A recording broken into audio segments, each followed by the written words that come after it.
మారు మనసు పొందాలి, తర్వాత బాప్తిసం తీసుకోవాలి.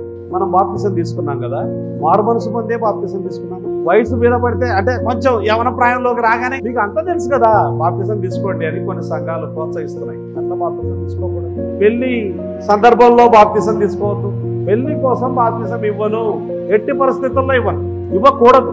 మిమ్మల్ని నాశనం చేసిన వాళ్ళమైపోతాం, మీలో ఒక భ్రమ పుట్టించిన వాళ్ళమైపోతాం. అలా చేయకూడదు. పెళ్లి కోసం బాప్తిసం తీసుకునేరు. Don't do that, never do that. బాప్తిస్మము నమ్మిన తర్వాత, రక్షణ పొందిన తర్వాత తీసుకునే పని. నమ్మి రక్షించబడిన వాడు బాప్తిసం తీసుకుంటాడు. అది క్రమం. అంతరంగంలో మీలో జరిగిన దేవుని క్రియ బహిరంగంగా సాక్ష్యంగా లోకానికి చెప్పాలి. ఇది మొదలుకొని నేను యేసు ప్రభువు బిడ్డను అని చెప్పాలి. ఆ కార్యం చేయడానికి ఆ హక్కు దేవుడు మాకు అనుగ్రహించాడు కాబట్టి మేము బాప్తిసం వేయడం జరుగుతుంది. సంఘ నాయకులు బాప్తిసం ఇస్తారు. సో బాప్తిస్మము ద్వారా ఎవరు రక్షణ పొందరు?